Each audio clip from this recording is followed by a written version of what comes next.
ত্রিপুরায় প্রাক্তন জঙ্গি সংগঠনগুলির সড়ক অবরোধ এবং বিদ্যুৎ মাশুল বৃদ্ধি সহ ত্রিপুরার একাধিক সমসাময়িক ইস্যুতে মুখ খুললেন মুখ্যমন্ত্রী ডাক্তার মানিক সাহা। তিনি স্পষ্ট ভাষায় জানিয়েছেন, প্রাক্তন উগ্রপন্থীদের সঙ্গে সরকারের যে দ্বিপাক্ষিক সমঝোতার স্মারক স্বাক্ষরিত হয়েছে তার প্রতিটি শর্ত সঠিকভাবে পালন করা হবে। বর্তমান বিজেপি সরকারকে সমস্যা সমাধানের সরকার হিসাবে উল্লেখ করে তিনি আশ্বস্ত করেন, কোনো জটিলতায় ফেলে রাখা হবে না। সম্প্রতি পুনর্বাসন এবং অন্যান্য চুক্তির দাবি নিয়ে প্রাক্তন জঙ্গি সংগঠনগুলি ত্রিপুরা সড়ক অবরোধের ডাক দেয়। সেই প্রসঙ্গে মুখ্যমন্ত্রী বলেন, সরকার শান্তি ও উন্নয়নের পক্ষে, চুক্তির সমস্ত বাধ্যবাধকতা পূরণে প্রশাসন প্রতিশ্রুতিবদ্ধ।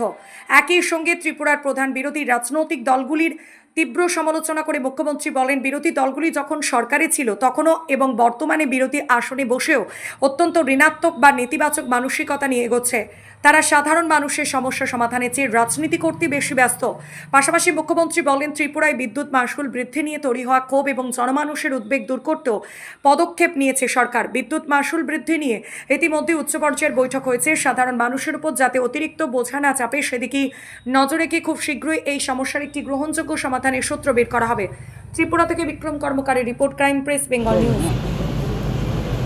তো খোরাক লাগে, ভালোটা যদি ভালো বলে তাহলে তো ওদের এক্সিস্টেন্সের প্রশ্ন। এই নামই হচ্ছে বিরোধী, বিরোধী করাটাই ওদের কাজ এবং বিরোধী গণতন্ত্রের জন্য খুব প্রয়োজন, কিন্তু সেটা ধনাত্মকভাবে যদি করা হয় ঠিক আছে। ঋণাত্মক চিন্তাধারাই ওরা মানসিকতা আগেও ছিল, ওরা যখন সরকারেও ছিল, যখন তখনও ওদের ঋণাত্মক মেন্টালিটি ছিল, এখনও একই ঘটনা। আগে ওদের তার প্রশ্নের উত্তর যদি দিতে হয় তার উত্তর সাধারণ মানুষদের গিমিক দেখাচ্ছে, মাঝে মাঝে দেখা যায় বিভিন্ন জায়গায়, কিন্তু এই গিমিকে কাজের কাজ কিচ্ছু হবে না। মাননীয় প্রধানমন্ত্রীজি এই মানুষ অলরেডি অ্যাকসেপ্ট করে নিয়েছে। ভারতীয় জনতা পার্টির যে নেতৃত্বাধীন সরকার, এনডিএ সরকার, ত্রিপুরাতে যে ভারতীয় জনতা পার্টির যে সরকার, কাজের ছাড়া কোনো কথা হয় না। ভালো কাজ, ভালো মানুষের চিন্তা করা, ভালো মানুষের জন্য চিন্তা করা, এই কাজ আমরা করে যাব। ওরা যাই করুক, যাই বাধা বিপত্তি যাই করুক, গিমিক দেখাবে, নানাভাবে মিথ্যা কথা বলে মানুষকে বিভ্রান্ত করার চেষ্টা করছে, ওটা ওদের এখন ডিএনএতে ঢুকে গেছে, কিছু করার নেই। দেখাবে না, ওরা তো তফাৎ দেখাবে না, কারণ ওদের সময় তো আপনাদের হাতে যে এখন মোবাইলটা তাদের সময় ছিল না, যদি থাকতো তখন বোঝা যেত কী তফাৎ। তবুও লাস্টের দিকে কিছু কিছু হয়েছিল, সেগুলো দেখাচ্ছে এখন। কিন্তু পুরনো যে নিউজ পেপারগুলো সেগুলো ঘাটলে বোঝা যাবে ওরা কোথায় ছিল আর কি কি করেছিল। একটা মানে মিথ্যা কথা বলার মধ্যেও একটু লজ্জা বোধ করতে ওদের মধ্যে কিছু আগের সরকার সমস্যা সৃষ্টি করার সরকার, কাজ করলে কিছু না কিছু সমস্যা হতে পারে এবং এগুলো কিন্তু মানুষকে কনফিডেন্সে রেখে করতে হবে।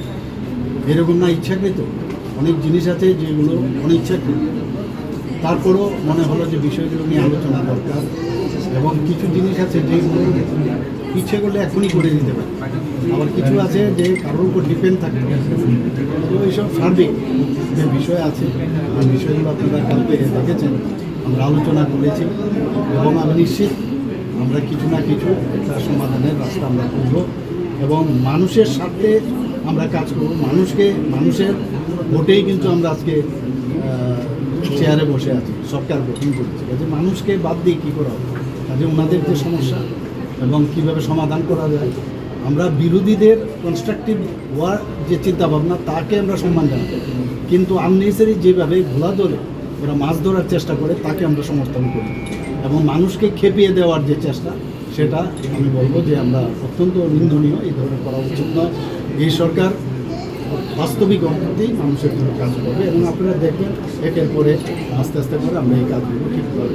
বিদ্যুতের সমস্যাটাকে আমি তো বললাম সব বিষয়ে আমরা দেখছি এবং অতি কম সময়ের মধ্যে এই বিষয়গুলো নিয়ে আমরা আলোচনা করে একটা ফাইনাল একটা বিষয় আপনারা। আমার যাওয়ার মেন যে উদ্দেশ্য সেটা হচ্ছে, আমি কিন্তু মানে এক মুহূর্ত আমার ওইখানেই থাকার কথা ছিল, কিন্তু আমি ভাবলাম একদিনও যদি আমার আগরতলায় আসি তাহলেও কিছু কাজ তো করে যাব, সুবিধা হবে, এর জন্য কিন্তু আমার আশা। আদারওয়াইজ আমার দিল্লিতেই থাকার কথা ছিল, কিন্তু যে কারণে আমি আজকেই যাচ্ছি। একটা দিন আমি গতকাল দেখুন আসার পর থেকে কন্টিনিউয়াস কিন্তু কাজ করে যাচ্ছি, তো এই সুবিধাটা হলো এর জন্য। আদারওয়াইজ তো আই উড হ্যাভ স্টেড দেয়ার। আবার যাচ্ছি আমি, এবং সেখানে হয়তো বা কিছু কথাবার্তা হতে পারে, আলোচনা সেইভাবে ইনফরমেশন আসেনি, কিন্তু একটা মানে আন্দাজ সেটা।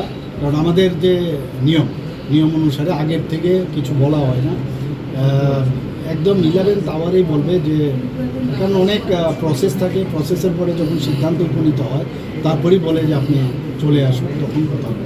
কেন্দ্রীয় স্বরাষ্ট্রমন্ত্রীর সঙ্গে কথা বলার সুযোগ কি থাকতে পারে বলে হবে, চান্স আছে। স্যার, এই সময় আরেকটা বেশি গুরুত্বপূর্ণ বিষয় হচ্ছে বিভিন্ন সংগঠন থেকে দাবি করা হচ্ছে ষোড়শত্ব কমিশনের তবে অলরেডি আমি আলাদাভাবে বললে এটা হয়তো বা একটু ডিফারেন্স অফ ওপিনিয়নও হতে পারে, কারণ আমাদের ফিনান্স মিনিস্টার এই বিষয়ে অলরেডি বিস্তারিতভাবে বলেছেন, কাজেই এখানে আমার কোনো কমেন্ট করাটা ঠিক হবে। স্যার 13 তারিখে দেখুন, আমরা তো আগেও বলেছি, আমাদের অনেকে ব্যঙ্গ করেন ডাবল ইঞ্জিনের সরকার, কিন্তু এই ডাবল ইঞ্জিন সরকার মাননীয় প্রধানমন্ত্রী যে আসার পর যেসব কাজগুলো করেছেন, আজকে গত 40 বছর 50 বছর ধরে নর্থ ইস্টার্ন রিজনকে অবহেলিত করে রেখেছে। এখানে আসার পর যেভাবে আমাদের বিভিন্ন যেসব 11টার থেকে 12টার যে মুভ হয়েছে, সমঝোতা হয়েছে, যারা টেররিস্টরা ছিল, আপনারা দেখেছেন এর আগে কোনোদিন কেউ মানে এই বিষয়ে দেখেও নি। তো এই জায়গার মধ্যে অনেক সময় যারা সারেন্ডার করেছেন তাদের বিভিন্ন সমস্যা থাকতেই পারে। আমি নিজেও ওদের সাথে কথা বলেছি, এবং ওনাদেরকে যে দাবি দেওয়াগুলো একদম যা লেখা আছে সেই একদম ওইভাবেই কিন্তু ফলো করা হবে, এর বাইরে কিন্তু কোনো ফলো করা হবে। তারপরও আমি আধিকারিকদের বলেছি, যদি কোনো জায়গার মধ্যে দেখা যায় যে কিছু রিল্যাক্সেশন করা যায় তাহলে আপনারা দেখবেন, সেই কথাটা পর্যন্ত আমি ওনাদেরকে সামনে রেখে আমি তাদের একটা অংশ কিন্তু তার আগে আমার সাথে দেখা করলে যদি ওনাদের সমস্যার সমাধান হয়ে যায় তাহলে আমার কোনো অসুবিধা নেই, আমি তো আগেও বসেছি।